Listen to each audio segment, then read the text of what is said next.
Halo guys, apa kabar kalian semua? Mimin di sini bakal melanjutkan alur cerita Sword Star. Disclaimer dulu, bahwa kemungkinan besar ada perbedaan antara novel dan versi Donghuanya. Tapi alur cerita utamanya tetap sama. Jadi tanpa ragu, Mimin akan membawakan alur ceritanya. Oke guys, ternyata banyak banget Saweria dari kalian, tapi Miminnya yang tidak membuka Saweria ya. Ternyata banyak, jadi Mimin sampaikan makasih banyak. Ada dari 150, Vandermon, Aveng, dan Bagong ya. Pesannya seperti ngopi Min, semangat Min, mantap Min, semangat terus, maaf lama, nggak nyawer nggak apa-apa ya.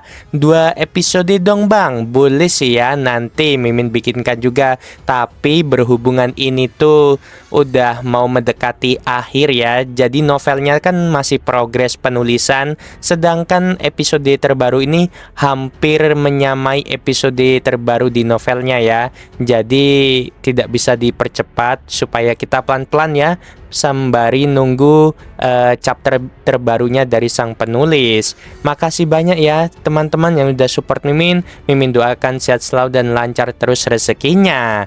Amin. Cadangan energi Lo-Feng sendiri perlahan pulih dari 20%.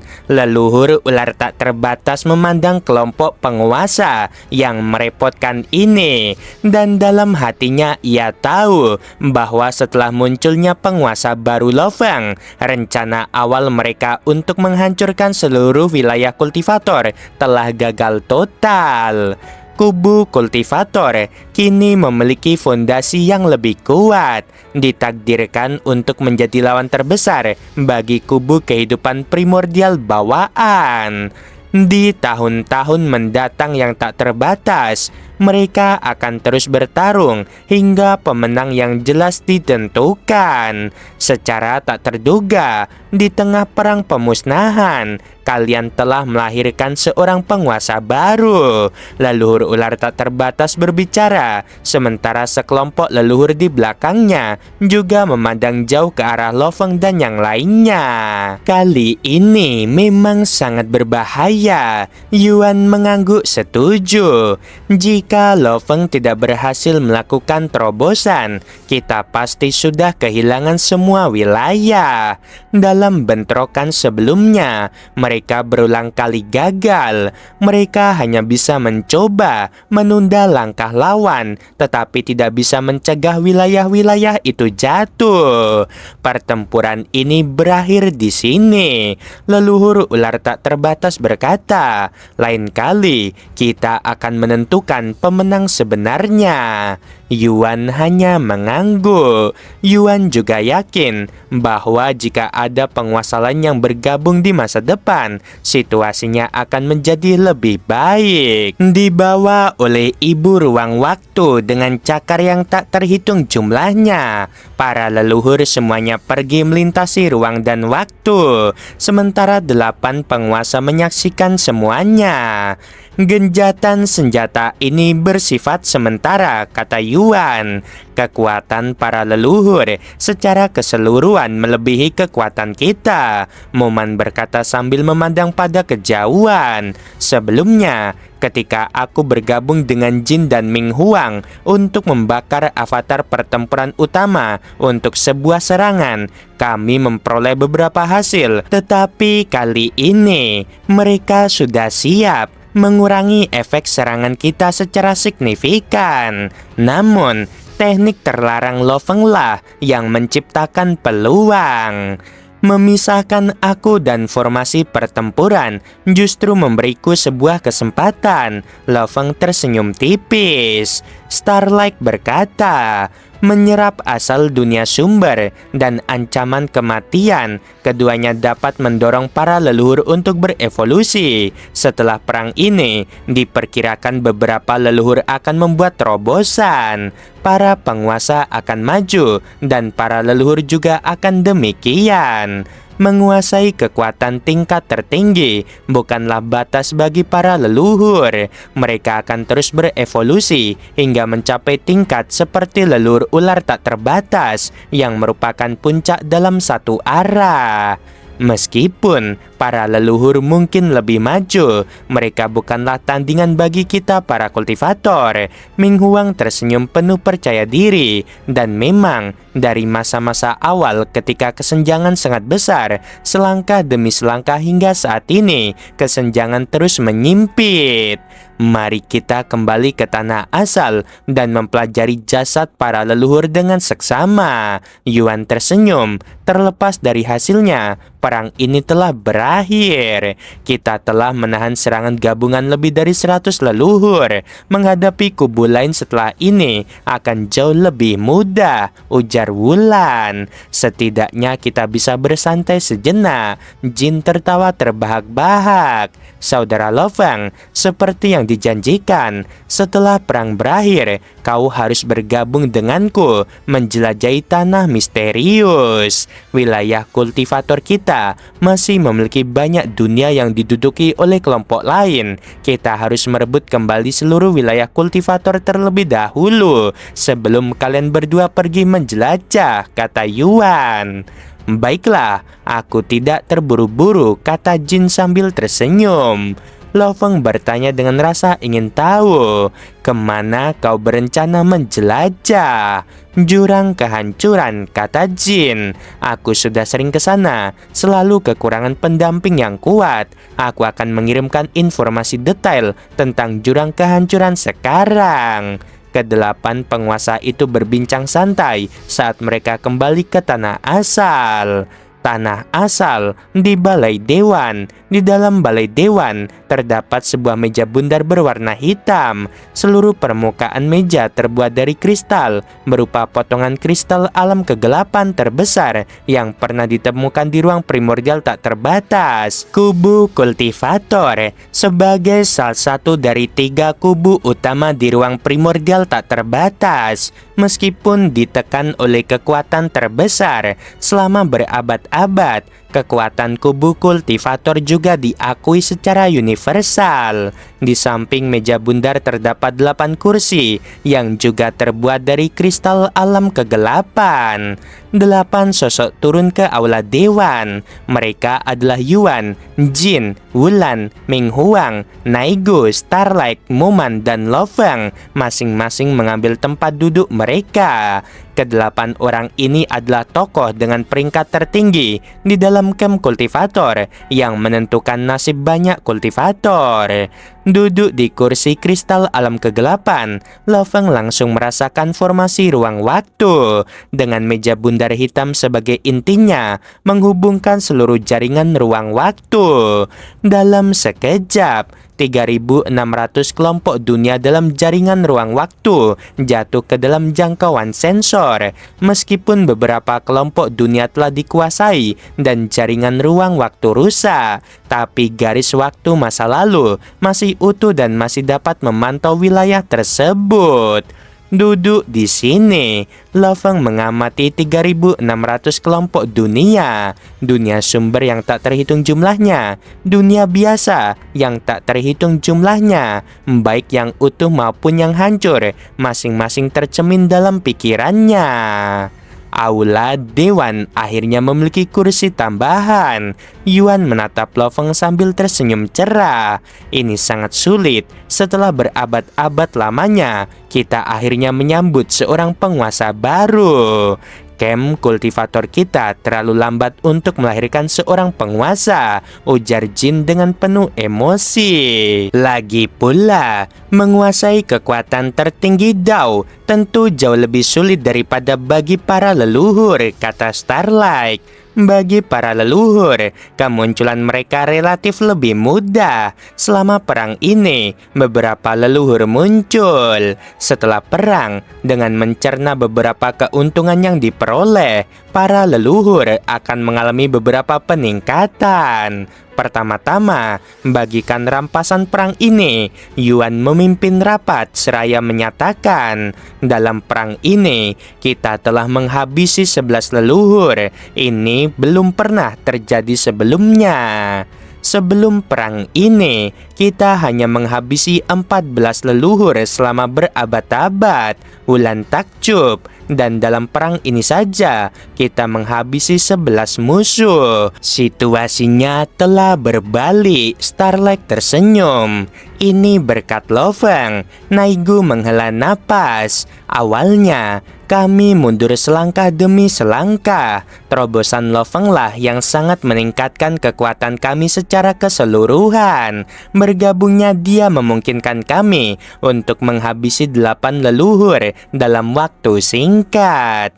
Setelah Lo Feng menjadi seorang penguasa dan tiba-tiba bergabung dalam pertempuran, hal itu langsung menyebabkan kematian 3 leluhur. Kemudian ketika Lo Feng ditangkap secara paksa oleh pihak leluhur dan dipisahkan dari faksi miliknya, ledakan origin Lo Feng yang saat itu berjumlah 10 miliar 80 juta secara tidak langsung mengakibatkan kematian 5 leluhur. Semua berkat Ming Huang, kata Lo Feng.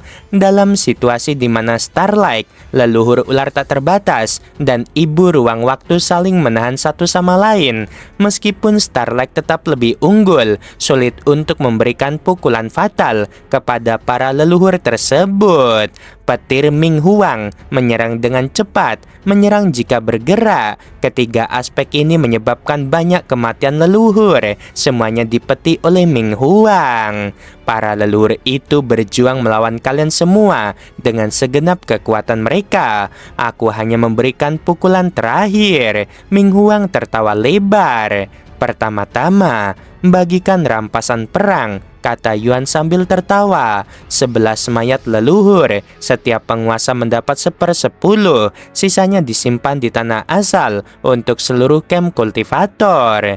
Meskipun kontribusi setiap penguasa berbeda-beda dan bahkan Lo Feng tidak ikut serta dalam pertempuran kematian 3 leluhur, pembagian camp kultivator selalu seperti ini. Selama seseorang ikut serta dalam sebagian pertempuran, rampasan perang akan dibagikan secara merata. Di antara 8 penguasa yang hadir, selain Naigo yang sangat membutuhkan bahan-bahan dari jenazah leluhur, penguasa lainnya semuanya bermeditasi pada Dao dan tidak terlalu membutuhkan bahan-bahan dari para leluhur. Ke-11 leluhur ini juga membawa banyak harta karun bersama mereka. Aturan lama masih berlaku, dibagi rata, sisanya untuk seluruh perkemahan. Yuan juga mengeluarkan harta karun tersebut.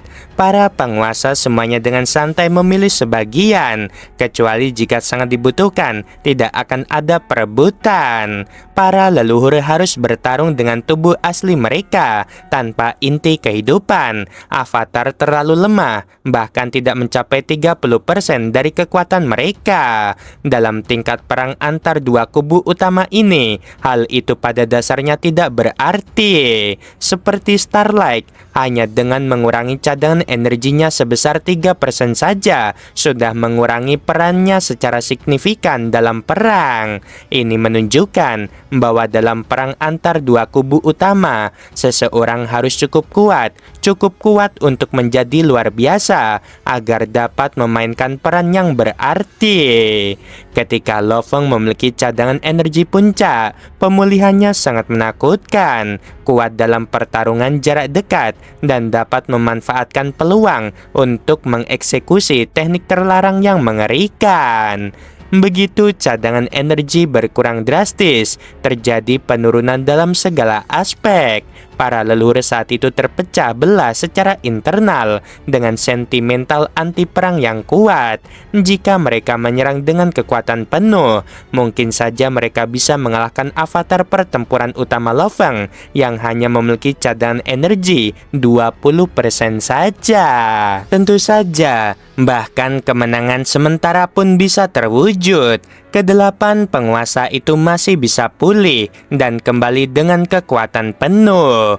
Inilah juga alasan mengapa banyak leluhur menentang perang. Pembagian rampasan perang telah selesai, kata Yuan. Mari kita lanjutkan ke agenda berikutnya. Dengan lahirnya seorang penguasa baru, camp kultivator kita harus mengalokasikan kembali wilayah sesuai aturan dan mendistribusikan kembali bawahan. Yuan memandang para penguasa lainnya dan para penguasa yang hadir. Semuanya mendengarkan dengan penuh perhatian. Pertama, kelompok dunia kegelapan sebagai tanah kelahiran Lo Feng akan menjadi wilayah mutlaknya, kata Yuan.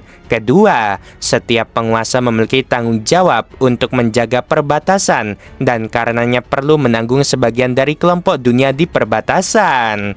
Di udara di atas meja bundar, mulai muncul miniatur dari 3.600 kelompok dunia. Yuan mulai melakukan pembagian. 8 penguasa, masing-masing menggunakan wilayah mutlak mereka sebagai panduan, yang pada akhirnya meluas hingga ke perbatasan. Wilayah masing-masing penguasa agak menyerupai bentuk ikan yang meliuk.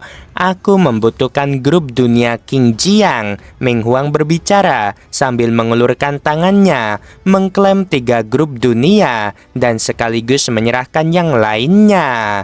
7 penguasa sebelumnya, setelah mengerahkan banyak upaya di wilayah yang luas, menganggap beberapa kelompok dunia sebagai sesuatu yang sangat penting bagi mereka, dan satu persatu mereka angkat bicara sambil melakukan sedikit penyesuaian pada wilayah kekuasaan mereka.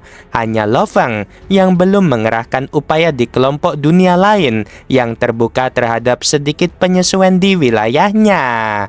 Apakah semuanya tidak keberatan? Yuan memandang ketujuh penguasa itu dan mengangguk sedikit. Bagus, karena tidak ada yang keberatan, maka pembagian wilayah ini sudah selesai. Setelah pembagian wilayah selesai, penyesuaian terhadap bentuk kehidupan primordial tingkat dunia dan tingkat tinggi yang berada di bawahnya juga diperlukan.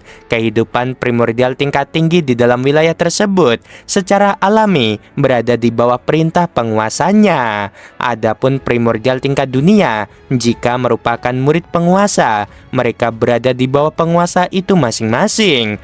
Tanpa hubungan guru-murid atau hubungan khusus semacam itu, mereka dibagi sesuai wilayah.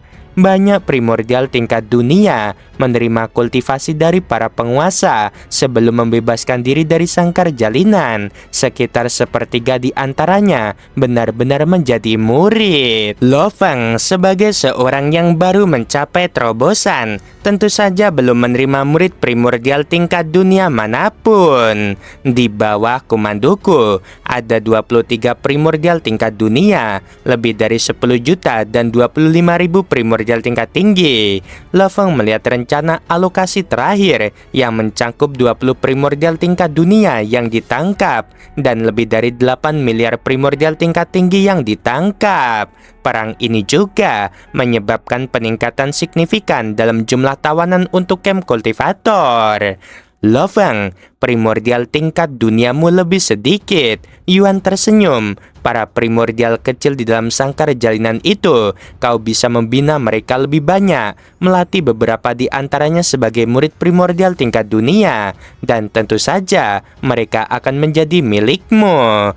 Lo Feng mengerti. 7 penguasa lainnya telah mengerahkan upaya yang tak terhitung jumlahnya dalam kultivasi, jadi sedikit tertinggal darinya pun wajar. Aku akan mengembangkannya secara perlahan di masa mendatang, kata Lo Feng. Apakah tidak ada yang keberatan mengenai rencana alokasi ini? Yuan menatap rekan-rekannya. Jika tidak ada keberatan, aku akan mendistribusikan rencana ini sekarang. Setelah dikonfirmasi, mereka harus memberitahu primordial tingkat dunia dan primordial tingkat tinggi di camp kultivator. Lagi pula, wilayah telah dibagi, bawahan telah dialokasikan. Tanggung jawab otoritas di masa depan perlu dievaluasi kembali.